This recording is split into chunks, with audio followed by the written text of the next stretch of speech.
بسم اللہ الرحمن الرحیم۔ ایسے ہی سچے اور دلچسپ واقعات سننے کے لیے ہمارے چینل کو سبسکرائب کریں۔ بتاتا ہوں یہ جنگ بدر کیوں ہوئی۔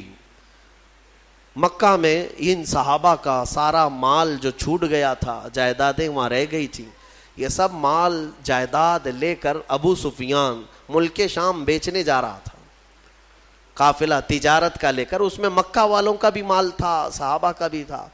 نبی پاک صلی اللہ تعالیٰ علیہ وسلم کے پاس قاصد نے آ کر خبر دی کہ ابو سفیان ملک شام جا رہا ہے۔ ملک شام جانے کا جو راستہ تھا وہ مدینے کے قریب سے ہو کر گزرتا تھا۔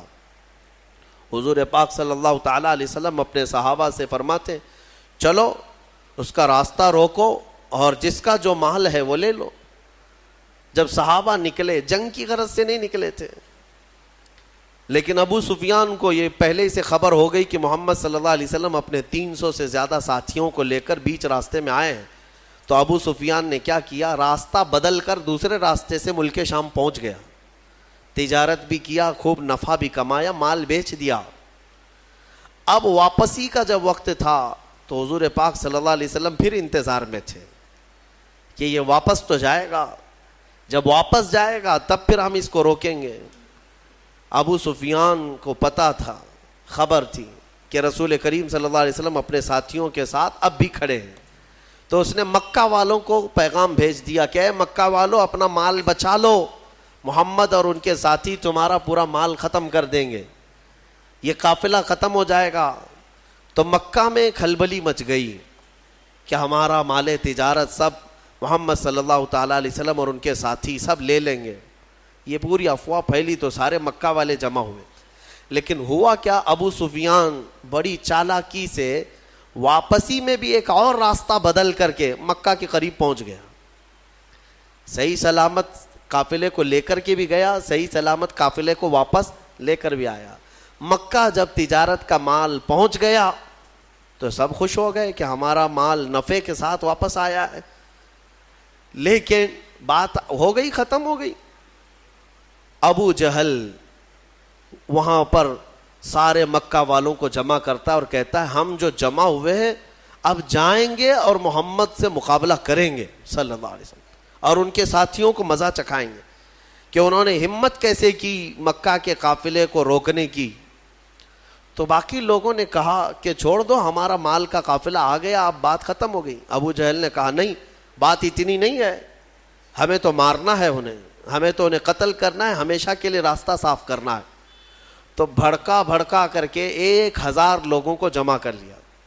کچھ عقل مند لوگ تھے، انہوں نے کہا کہ ہم نہیں جائیں گے، لیکن ابو جہل نے انہیں آر دلایا، انہیں بہت زیادہ اکسایا، اور اس کے اکسانے کے بعد، آر دلانے کے بعد 1000 سے زیادہ لوگ جمع ہوئے، اور ان سب کو لے کر ہاتھی گھوڑے ہتھیار سامان کے ساتھ ابو جہل سرداری کرتے ہوئے مکہ سے نکل کر بیچ راستے میں پہنچا۔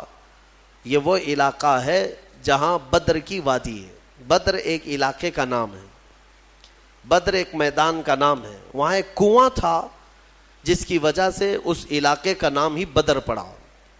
وہاں آ کر کے یہ لوگ پڑاؤ کر لیے۔ نبی پاک صلی اللہ تعالیٰ علیہ وسلم اپنے صحابہ سمیت بدر تک پہنچے ہوئے تھے۔ اب حضور اکرم صلی اللہ تعالیٰ علیہ وسلم بھی اسی علاقے میں، اور یہ کفار و مشرکین بھی اسی علاقے میں آ گئے۔ اب مقابلہ کرنے کی غرض سے وہ لوگ آئے۔ اللہ تبارک و تعالیٰ نے اپنے حبیب پاک صلی اللہ علیہ وسلم کو حکم فرمایا کہ اپنے صحابہ کو لو اور ان کے ساتھ جنگ کرو۔ اب جب مولا فرما دے جنگ کرنے کے لیے تو پھر پیچھے ہٹنے کا سوال ہی نہیں ہوتا، پھر کوئی وجہ ہی نہیں ہے۔ نبی پاک صلی اللہ تعالیٰ علیہ وسلم جب صحابہ کو لے کر آئے تھے تو سچویشن کیا تھی، حالات کیسے تھے؟ ایسے حالات تھے کہ پورے 313 صحابہ کے اندر مشکل سے چند تلواریں تھیں، 7-8 گھوڑے تھے، 1-2 سواریاں تھیں، بس باقی سب پاپیادہ پیدل تھے۔ اکثر کے پاس تلواریں نہیں، اکثر کے پاس جو تلواریں ہیں، کچھ کے پاس جو تلواریں ہیں وہ ایسی ہیں کہ سبزی بھی نہیں کاٹی جاتی، کند ہو چکی تھی، زنگ لگی ہوئی ہیں۔ تو بہرحال ان کی مفلسی کا زمانہ تھا، غربت تھی، اور کھانے پینے کے لیے ان کے پاس کچھ نہیں تھا. اب دیکھیں صحابہ اکرام حضور صلی اللہ تعالیٰ علیہ وسلم کے پاس جب تھے تو وہ علاقہ ریت کا تھا. حضور جس جگہ رکے تھے وہ پوری ریت کی زمین, اور ریت کی زمین پر چلنا مشکل ہو جاتا ہے, پاؤں اندر دھسنے لگتے ہیں. صحابہ کو ریتیلی زمین ملی, اور مشرکین جہاں پڑاؤ کیے وہ مٹی کی زمین تھی, مٹی ہے تو مٹی پر پاؤں جمتے ہیں, تو اس بات کی خوشی پہ وہ ناچ رہے تھے. کل جب جنگ ہوگی تو ان کے پاؤں اکھڑ جائیں گے, چل ہی نہیں پائیں گے میدان میں, اور مشرکین پورے میدان میں جمے رہیں گے مٹی کی. اب بہت ساری چیزیں انہی کی حمایت میں نظر آتی ہیں, حالات ایسے لگتے ہیں کہ ساری فتح ان کی ہوگی. وقت سے پہلے ایسا محسوس ہوتا ہے, جب طاغوتی طاقتیں سامنے آتی ہیں تو اکثر ایسا لگتا ہے کہ سارا اب ان کے ہی پاس ہے, ہمارا کیا ہونے والا ہے. اب میں آپ کو مقابلے کے اعتبار سے بتاؤں, ادھر 313 نہتے ہیں, ساز و سامان نہیں, سواریاں نہیں, بدلے میں مقابل میں 1000 سے زیادہ سب کے سب ہتھیار سے لیس, ٹرینڈ پہلوان ان کے پاس, ہاتھی گھوڑے اونٹ سواریاں ان کے پاس, بلکہ ان کے کھانے کے لیے پورے اونٹ ذبح ہو رہے تھے رات کو. اور جب کھانا ان کا پکتا تھا رات بھر طبلے بجاتے تھے, رقص کرتے تھے, ڈانس کرتے تھے, کیونکہ جیت کا اور فتح کا غرور ایسا تھا, سب کچھ تو ان کے پاس تھا. اب صحابہ جو دیکھ رہے تھے تو انسانی فطرت کا تقاضا ہے نا کہ سامنے بڑی طاقت کو دیکھ کر کے کیا محسوس کریں گے آپ. صحابہ کرام رضوان اللہ تعالیٰ علیہ مجمعین حضور صلی اللہ تعالیٰ علیہ وسلم کے پاس آئے, کہا یا رسول اللہ صلی اللہ علیہ وسلم کیا جنگ فرض ہو گئی؟ حضور نے فرمایا ہاں. اب نبی اکرم صلی اللہ تعالیٰ علیہ وسلم نے صحابہ کے چہرے کو دیکھا اور سب کو جمع کیا. رات کو ایک خطبہ دیا حضور نے.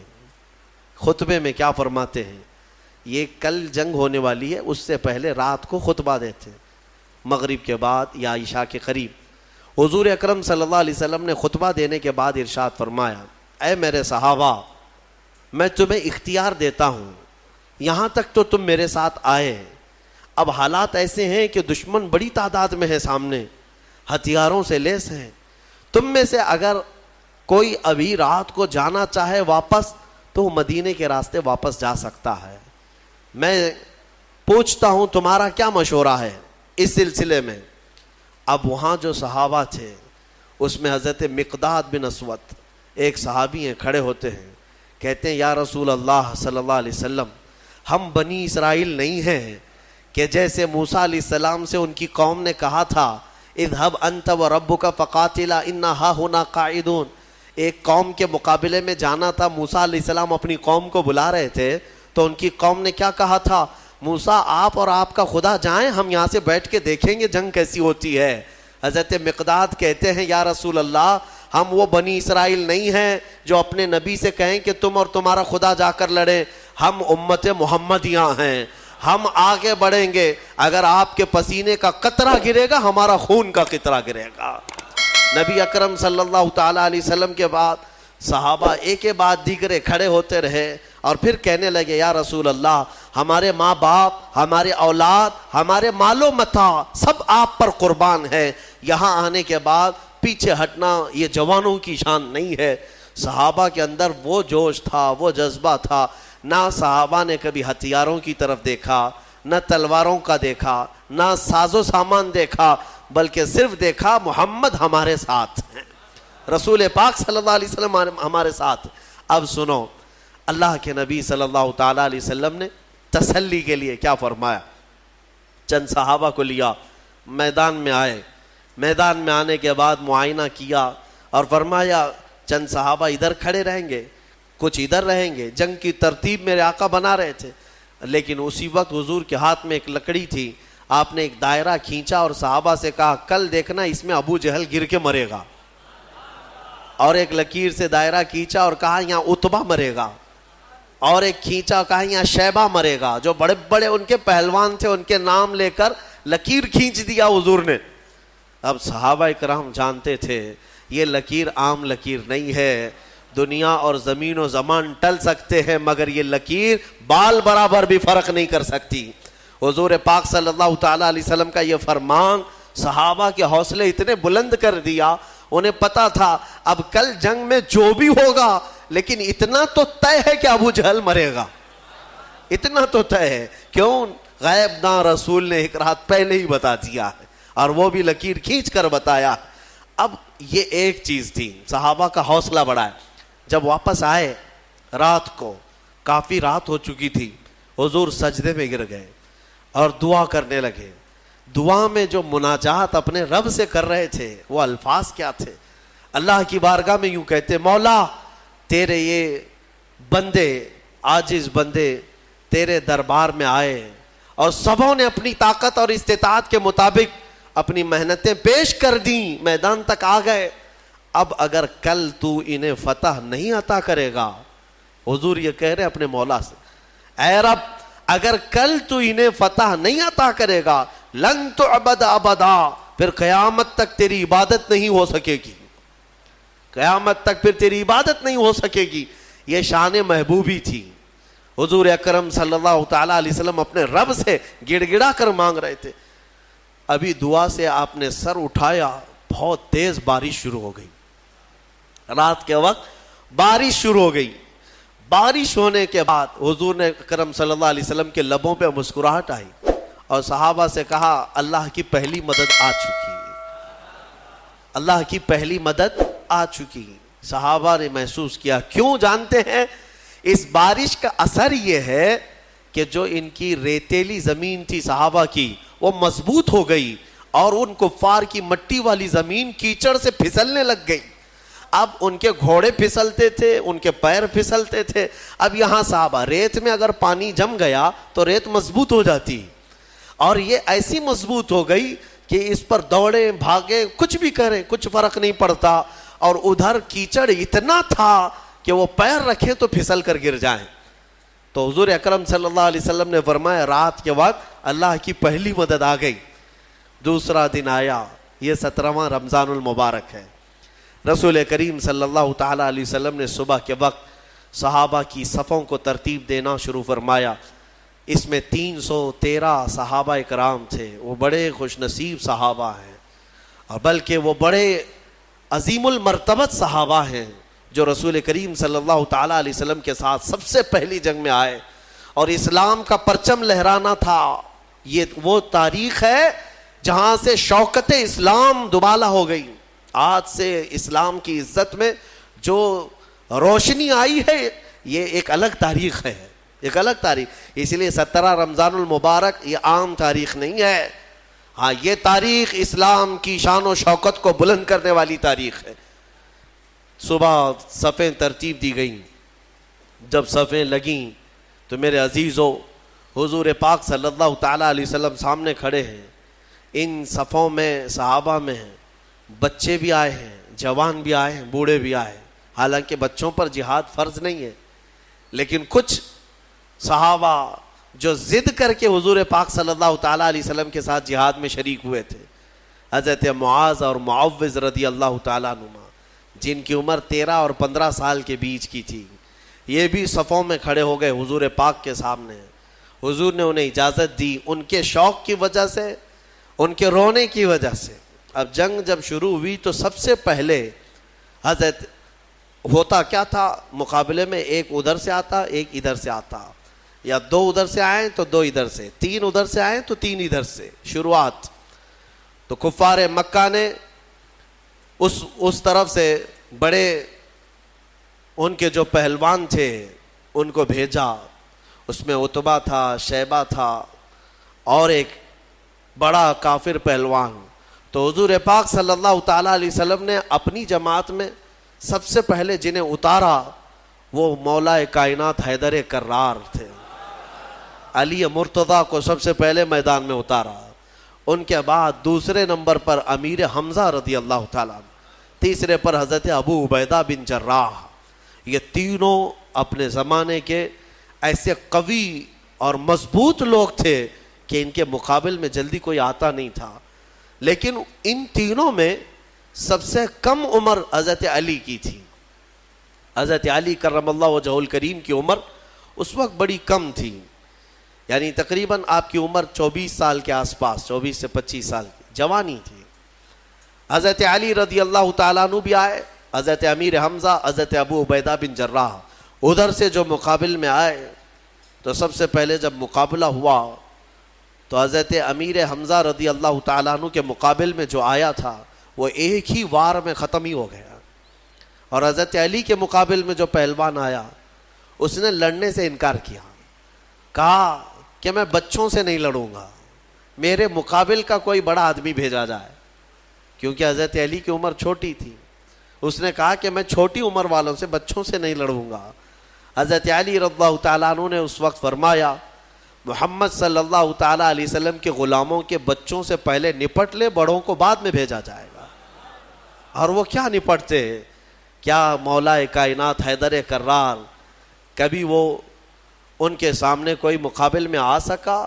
یہاں تک کہ خیبر کے جنگ کے موقع پر فرمایا گیا حضرت علی کے سامنے جب مرحب ایسا پہلوان آیا تھا جو 1000 آدمیوں سے تنہا لڑتا تھا، وہ حضرت علی کے سامنے آیا تھا، وہ بھی لوہے کی ٹوپی، اس کی سب سے مشہور ٹوپی تھی لوہے کی، پہن کے رہتا لوہے کا زرہ، اور حضرت علی اس کے مقابل میں آئے۔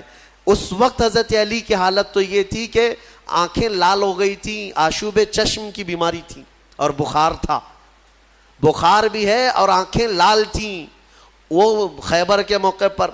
تب حضرت علی نے مرحب کے ساتھ جو مقابلہ کیا وہ ذوالفقار حیدری، جو تلوار ہے آپ کی، اٹھا کر جو مرحب کے سر پر مارا تھا تو وہ لوہے کی ٹوپی تک 2 ٹکڑوں میں تبدیل ہو چکی تھی۔ وہ وار کیا تھا، حضرت علی رضی اللہ تعالیٰ عنہ کے وار سے کوئی بچ پائے گا؟ یہاں بدر کے میدان میں بھی جو آیا وہ تھوڑی ہی دیر میں مقابلہ کرتے کرتے حضرت علی کے ایک وار میں اس کی گردن ہوا میں اڑی اور نیچے آئی۔ یہ وہ منظر تھا جب پیچھے جو صحابہ تھے انہوں نے دیکھا تو بلند آواز سے نعرہ تکبیر بلند کیا تھا اور پورا میدان گونج اٹھا تکبیر کی آواز سے۔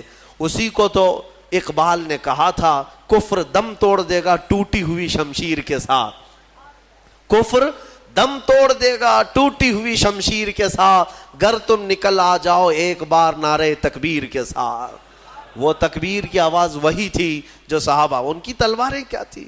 اس کے بعد مقابلہ شروع ہوا، شروع میں ایک کے بعد دیگرے ہوتے تھے، پھر گھمسان کی لڑائیاں، یعنی صفوں کی صفیں آپس میں مل جاتی۔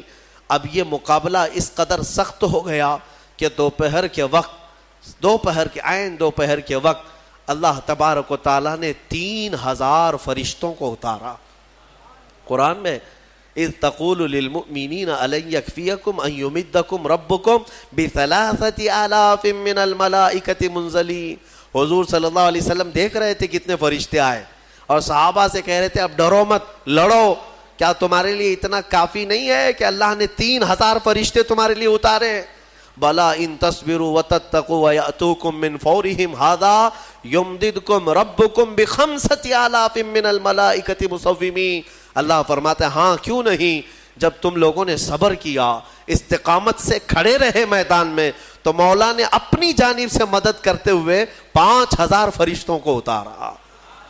جس وادی میں یہ فرشتے اترے تھے نا، بدر کی وادی میں، جبل ملائکہ، وہاں ایک پہاڑ ہے، وہ پتھر کا پہاڑ، لیکن آج اگر آپ جا کر دیکھیں گے تو پورا ریت کا پہاڑ ہے، آس پاس پورے پتھروں کے پہاڑ، بیچ میں ایک ریت کا پہاڑ ہے، اور وہ بھی ریت ایسی کہ چھنی میں بھی چھانو تو چھن جائے، یعنی رکے گی نہیں، اتنی باریک سافٹ، اور ایسا لگتا ہے جیسے اس کا نقشہ کسی نے بنا کر رکھا ہے۔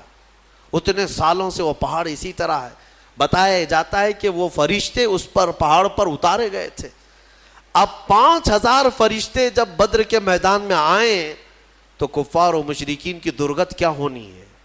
میرے عزیزوں، یہ جنگ شام تک نہ چلی بلکہ 70 کافر مارے گئے صحابہ کے ہاتھوں، اور مومنین کے صرف 13 مارے گئے، 13 کی شہادت ہوئی۔ 14ویں ایک صحابی تھے جو زخمی ہو گئے اور راستے میں ان کا انتقال ہوا۔ کل ملا کر کے 14 شہید ہوئے صحابہ 13 جنگ میں۔ اور ان 13 میں تو 2 بچے ہیں، حضرت معاذ اور معوذ، باقی 11 جوان. آپ اندازہ کریں 313 کی جماعت لے کر کے گئے تھے اور 1000 ادھر سے آئے تھے، پھر بھی 70 ان کے مارے گئے، 70 پکڑے گئے قیدی بن کر کے. اور ادھر صرف 13 میں سے اگر جوانوں کو دیکھا جائے تو 11 صحابہ اکرام کی شہادت ہوئی. اور یہ فتح مبین ایسی تھی کہ شام ہونے سے پہلے میرے آقا صلی اللہ تعالیٰ علیہ وسلم میدان میں سجدہ ریز تھے اور یوں عرض کر رہے تھے کہ مولا تو نے اپنا وعدہ پورا کر دیا، مولا تو نے اپنا وعدہ پورا کر دیا. مومنین جمے رہے. میں کہنا اتنا ہی چاہتا ہوں میرے عزیزوں، ایمان والے کبھی اسباب پر بھروسہ نہیں کرتے، خالق اسباب پر بھروسہ کرتے ہیں. ہونا یہی چاہیے کہ تم یہ مت دیکھو کہ تمہاری حیثیت کتنی ہے، تمہاری تعداد کتنی ہے. اگر ایمان والے ہو تو قرآن کہتا ہے کم من فئۃ قلیلۃ غلبت فئۃ کثیرۃ باذن اللہ. اکثر ایسا ہوا ہے کہ چھوٹی جماعتوں کو اللہ بڑی جماعتوں پر بھاری کر دیتا ہے. یہ اس کی قدرت کے فیصلے ہیں. ہم نے آج تک تاریخ میں دیکھا ہے مٹھی بھر جماعت کسی کے ناک میں دم کر کے رکھتی ہے، چاہے وہ وقت کا سپر پاور ہی کیوں نہ ہو. کچھ جماعتوں کے سامنے گھٹنے ٹیکنے پر مجبور ہو جاتے ہیں. یہ حالات آج تک چلے آ رہے ہیں. میرے عزیزوں، اس بدر کی وادی میں میدان میں جو جنگ ہوئی، صحابہ نے اپنی جاں بازیاں پیش کی اور بہت ہی بہادری کے ساتھ وہ حضور اکرم صلی اللہ تعالیٰ علیہ وسلم کے ساتھ کھڑے رہے. اب میں آپ کو بتاتا ہوں، شام کا وقت ہوا، نبی اکرم صلی اللہ تعالیٰ علیہ وسلم اپنے صحابہ کے ساتھ میدان میں آئے. سارے بھاگ چکے تھے، جو بچے ہوئے تھے ساز و سامان سب چھوڑ کر بھاگے. جتنا لائے تھے مکہ سے کھانے پینے کے لیے سب میدان میں چھوڑ کر مکہ بھاگ گئے. 140 تو یہاں رہ گئے نا، باقی سب جان بچا کر بھاگے مکہ کی طرف. اب شام کے وقت جب حضور پاک صلی اللہ علیہ وسلم اپنے صحابہ کی لاشیں جمع کی ہے، شہداء کی، انہیں دفن کیا گیا. اب پھر صحابہ کے ساتھ میدان میں آتے ہیں. صحابہ کہتے ہیں ہم سب سے پہلے ڈھونڈ رہے تھے کہ ابو جہل کہاں مرا ہے، یا عتبہ شیبہ مرے ہیں یا نہیں مرے ہیں. جا کر کے دیکھا تو ابو جہل بھی مرا ہوا پڑا تھا. صحابہ کہتے ہیں ہم نے اس کے مرنے کی جگہ دیکھی تو رات کو کھینچی ہوئی وہ لکیر ویسی تھی، ایک بال بھی باہر نہیں گرا تھا، یعنی ایک انگلی بھی اس کی باہر نہیں تھی، اسی گھیرے کے اندر وہ گر کر مرا ہوا تھا. تم کیا سمجھتے ہو نبی پاک صلی اللہ تعالیٰ علیہ وسلم کو علم غیب نہیں ہے؟ اللہ تبارک و تعالیٰ نے اپنے رسول کو وہ سارے علوم عطا کیے جو نبی پاک نہیں جانتے، سارے علوم اللہ نے انہیں عطا کر دیے. اب عتبہ شیبہ یہ سب مرے ہوئے تھے. جنگ بدر میں کچھ ایسے لوگ بھی تھے جن کے بارے میں حضور پاک صلی اللہ تعالیٰ علیہ وسلم نے بلایا، جیسے حضرت بلال کو بلایا، حضرت بلال حبشی کو بلایا. اور ان کا جو آقا جو تکلیفیں دیتا تھا مکہ میں، امیہ، وہ بھی مرا ہوا تھا، وہ بھی گرا ہوا تھا یا زخمی تھا. تو حضرت بلال کو حضور نے فرمایا بلا کر کے، بلال آؤ اپنے آقا کو مار لو، جتنا اس نے مکہ میں تمہیں رسیاں ڈال کر کھینچا تھا، سینے پر سل رکھتا تھا، انگارے پہ سلاتا تھا. حضرت بلال حبشی نے اپنے ہاتھوں سے اس کو مارا، امیہ کو. وہ دیکھنے کا دن تھا. ابو جہل آخر وقت جو کہہ رہا تھا وہ بھی سننے کا وقت تھا. ہوا یہ کہ یہ 2 چھوٹے بچے حضرت معاذ اور معوذ، یہ 2 چھوٹے تھے. حضرت عبد الرحمن بن عوف یہ کہتے ہیں میں جنگ بدر میں گزر رہا تھا کہ یہ دونوں بچے آئے میرے پاس، کہنے لگے چچا جان ابو جہل کس کا نام ہے؟ یہ جانتے بھی نہیں تھے کیونکہ وہ مکہ کا ہے اور یہ بچے مدینے سے آئے ہیں. عبد الرحمن بن عوف کہتے ہیں میں نے پوچھا بیٹا تم کو کیا کرنا ہے اس کا؟ وہ سردار قریش ہے، وہ پہلوان ہے. ان دونوں بچوں نے کہا سنا ہے میرے مصطفیٰ کو گالیاں دیتا ہے، سنا ہے ہمارے آقا کی شان میں وہ گستاخیاں کرتا ہے. تو حضرت عبد الرحمن بن عوف کہتے ہیں ان بچوں کا جذبہ دیکھ کر کے میں خوش تھا. بات چل رہی تھی، اچانک ابو جہل گھوڑے پر سامنے سے گزر ہی رہا تھا. حضرت عبد الرحمن بن عوف کہتے ہیں میں نے بچوں سے کہا وہ دیکھو وہ جو جا رہا ہے یہی ہے ابو جہل شیطان قریش، یہی ہے جو سارے مکہ میں گستاخیاں کرتا ہے. ابھی حضرت عبد الرحمن کی بات مکمل بھی نہ ہونے پائی تھی کہ یہ دونوں چیل کی طرح جھپٹ پڑے اور دونوں کے ہاتھوں میں تلواریں تھیں. دوڑتے ہوئے گئے, ایک نے گھوڑے کی ٹانگوں پر مارا تو ابو جہل گر گیا نیچے, اور جیسے ہی وہ زمین پر گرا دونوں شہزادے سینے پر چڑھ کر کے بیٹھ گئے. سینے پر چڑھ کر بیٹھے ایسے کہ ایک اس کے ہاتھوں کو جکڑ کر کے سینے پر دبوچ لیا اور دوسرے نے اس کی گردن کو الگ کر دیا. اور جب گردن پر تلوار رکھا, چھوٹے صاحبزادے نے سنا ہے کہ ابو جہل کہہ رہا تھا عربی کے اشعار, وہ شعر شاعری کے لوگ تھے, فی البدی شعر بولتے تھے, مرنے سے پہلے بھی شعر و شاعری کر رہا تھا. کیا کہہ رہا تھا؟ کہتا میں عرب ہوں, میں عرب ہوں. غرور اور گھمنڈ جاتا نہیں ہے. میں عرب ہوں اور میں پہلوان ہوں, مجھے موت سے خوف نہیں, میں موت سے ڈرتا نہیں, میں عرب ہوں اور مکہ کا سردار ہوں. لیکن بات اتنی سی افسوس کی ہے کہ میرے مقابل کا پہلوان مجھے نہیں مار رہا ہے, میرے مقابل کا پہلوان مجھے نہیں مار رہا ہے, چھوٹے لوگوں سے مر رہا ہوں, اتنا افسوس ہے, باقی مرنے کا مجھے خوف نہیں. اب اندازہ کرو, ان کو مرنا بھی ہے تو بڑے پہلوانوں سے, لیکن مولا کی شان ہی الگ ہے. وہ فرعون کو ہلاک کرتا ہے تو پانی سے, نمرود کو ہلاک کرتا ہے تو مچھر سے, ابرہا کو ہلاک کرتا ہے تو چڑیوں سے, ابو جہل کو ہلاک کرے گا تو بچوں سے. یہ اس کی شان ہے. ہاں, بڑے بڑے دشمنوں کو چھوٹی طاقتوں سے ہلاک کرتا ہے. انشاءاللہ العزیز یہ جتنی طاغوتی طاقتیں آج بھی حکومت اور تخت کے نشے میں ناچ رہی ہیں, انتظار کرو اللہ رب العزت کی جب پکڑ آئے گی, ہلکی چونٹیوں سے مولا انہیں ہلا کو برباد کرے گا. ویسے تو یہ آئی گیا ہے وائرس جو نظر بھی نہیں آتا, یہ گردن میں جاتا ہے کہ دماغ میں جاتا ہے, پتہ نہیں کتنے ویریئنٹ لے کر کے آ رہا ہے. ہاں, ہر مہینے نئے نئے گھونگھٹ اوڑھ کر کے آتا ہے یہ کورونا, دیکھ بھی رہے ہیں آپ. ہاں, ہر مہینے نئی نئی دلہن ہے, اس کے نئے نئے جلوے ہیں. ہاں, فرسٹ ہو گیا, سیکنڈ ہو گیا, تھرڈ ہو گیا, فورتھ ہو گیا, ابھی سیریز آنے باقی ہیں. اس لیے کہ کیڑا بڑا شاطر ہے, بڑا شاطر ہے, نئے نئے لباس پہن کر کے آتا ہے اور نئے نام کے ساتھ آتا ہے. میں کیوں کہہ رہا ہوں؟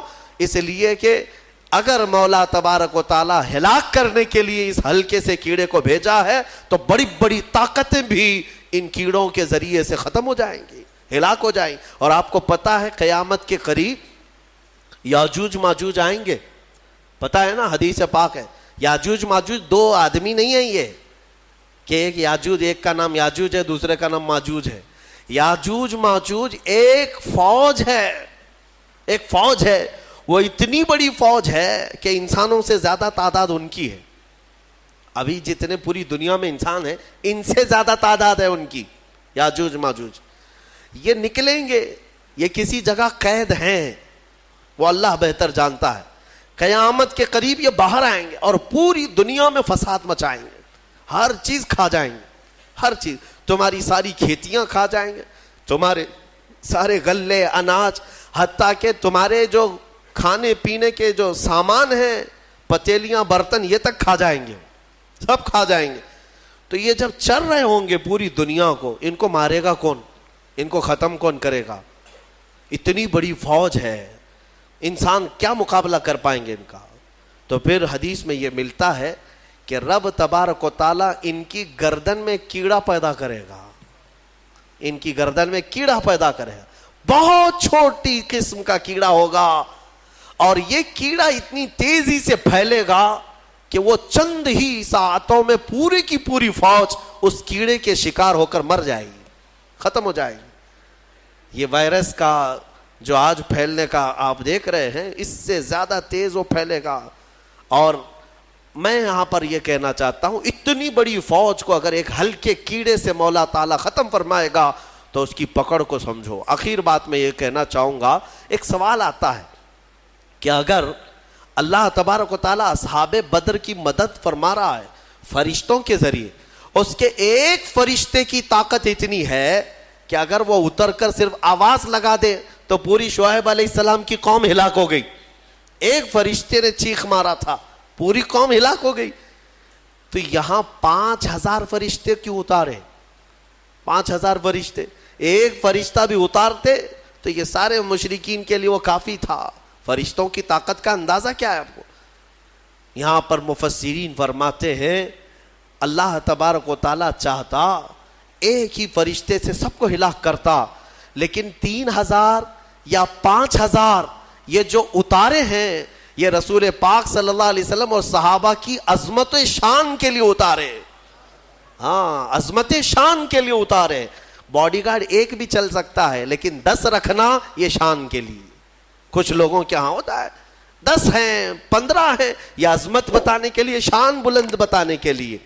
بہرحال یہ جنگ بدر کے بعد جو حالات چینج ہوئے، اللہ کا فضل ہے، شوکت اسلام بڑھتی ہی گئی، بڑھتی